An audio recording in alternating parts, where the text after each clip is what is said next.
Did you know your favorite milkshake might be about to get a whole lot more expensive? Well, get ready, because a big shakeup is coming to the UK, and it's not just about what's in your glass but also what's coming out of your wallet. Chancellor Rachel Reeves is reportedly eyeing up milk-based drinks for the so-called sugar tax. This means that creamy milkshakes, flavored milks, and other similar drinks could soon be taxed just like Coca-Cola and other sugary sodas. Let's break down what this milkshake tax is all about, who it will affect, and why it's causing such a stir. First, let's talk about the sugar tax itself. Officially, it's called the Soft Drinks Industry Levy, and it was introduced back in 2018. The whole idea was to tackle obesity, especially in children, by encouraging drink manufacturers to cut down on the sugar in their products. The rule was simple. If a drink had more than 5 grams of sugar per 100 milliliters, the company had to pay a tax. The more sugar, the higher the tax. And it worked, to an extent. Many companies reformulated their drinks, slashing sugar content to avoid the levy. But there was a big exception: milk-based drinks. They were left out, mainly because of concerns that taxing them might discourage people, especially kids, from getting enough calcium. But now, that's all set to change. The government is planning to remove this exemption. This means that from April 2027, your beloved strawberry milkshake or chocolate milk could be hit with the same tax as a can of fizzy pop. But that's not all. The proposed changes go even further. They're also planning to lower the sugar threshold from 5 grams down to just 4 grams per 100 milliliters. This is a significant tightening of the rules.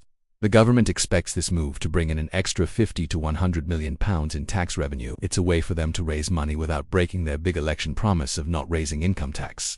So, why are they doing this now? Well, the Treasury's argument has shifted. They now say that milk-based drinks aren't as crucial for calcium intake as once thought. For kids aged 11 to 18, these drinks apparently only contribute about 3.5% of their daily calcium. For comparison, plain milk provides around 25%, and cereals contribute a massive 38%.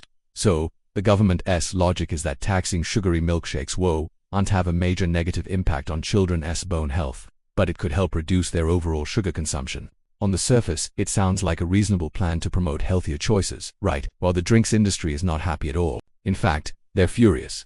They're arguing that this is a classic case of moving the goalposts. Gavin Partington, who heads up the British Soft Drinks Association, has been very vocal.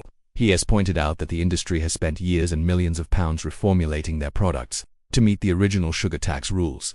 They've invested in research, changed their recipes, and successfully reduced sugar across the board. Now they feel like they're being punished for doing exactly what the government asked them to do. They argue that this new stricter tax will hit them with an estimated £220 million in additional costs. And who do you think will end up paying for that? You guessed it, the consumer. The industry warns that these costs will inevitably be passed on, leading to price hikes of up to 5% on these drinks in supermarkets. So, that daily treat or post-gym protein shake is about to get more expensive. This is where it gets really interesting. The industry is questioning whether this financial pain is even worth it from a health perspective. They've done the maths and claim that the health benefit of this new tax is minuscule. How minuscule? They say it is equivalent to reducing the average person's daily calorie intake by just half a grape. Yes, half a single grape per person per day. When you put it like that, it does make you wonder if this is more about raising cash for the Treasury than it is about making the nation healthier. This debate has become highly political. Too, the opposition is jumping on this. Shadow Chancellor Sir Mel Stride has slammed the proposal, calling it unfair. He argues that it penalizes responsible businesses that have already made significant efforts to reduce sugar. It sends a message that even if you comply with the rules, the government can just change them at any time to squeeze more money out of you. This creates uncertainty for businesses and could discourage future investment in healthier product development. After all, why bother reformulating if the rules are just going to change again in a few years? Let's look at the bigger picture here. This milkshake tax isn't happening in a vacuum. It's part of a broader strategy, with a pledge not to raise major taxes like income tax, national insurance, or VAT.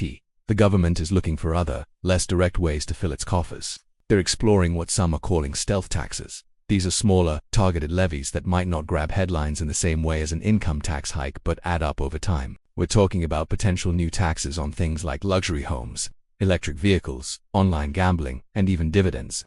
The milkshake tax is just one piece of this larger financial puzzle. So, what does this mean for you, the average person?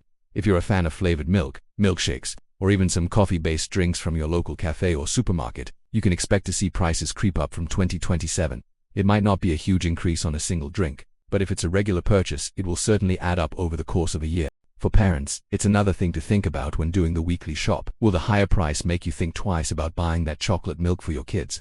That's exactly what the government is hoping for. They want the price to be a gentle nudge towards healthier, lower sugar alternatives like plain milk or water. But is a tax the right way to do it? Critics argue that it's a blunt instrument. It disproportionately affects those on lower incomes, for whom a small price increase can make a big difference. They also argue that education about healthy eating and lifestyle choices would be far more effective in the long run than simply making certain products more expensive. The industry, meanwhile, would prefer a more collaborative approach, working with the government on voluntary targets rather than being hit with sudden punitive taxes. They feel that they've shown they can be trusted to reduce sugar without the need for constantly shifting legislation. It's a complex issue with strong arguments on both sides. On one hand, you have a government trying to tackle a serious public health crisis, obesity, while also needing to balance the books.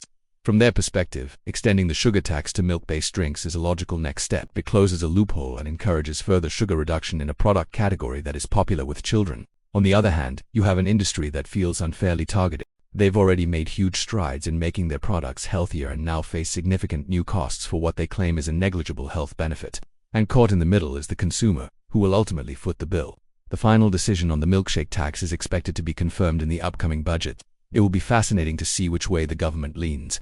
Will they push ahead with the proposal, prioritizing potential health gains and tax revenue, or will they listen to the loud protests from the drinks industry and reconsider, perhaps opting for a different approach? Whatever happens, this debate has shown a spotlight on the challenges of using taxes to influence public behavior. It's a fine line between a helpful nudge and an unfair penalty. What do you think about all this? Is taxing milkshakes a sensible public health measure or just another stealth tax to raise money? Is it fair to the companies that have already reduced sugar? And will it actually change what you buy? Let me know your thoughts down in the comments. I'm really curious to hear your take on this. And if you found this breakdown helpful, don't forget to hit that like button and subscribe for more deep dives into the stories that affect your life and your wallet. Thanks for watching, and I'll see you in the next one.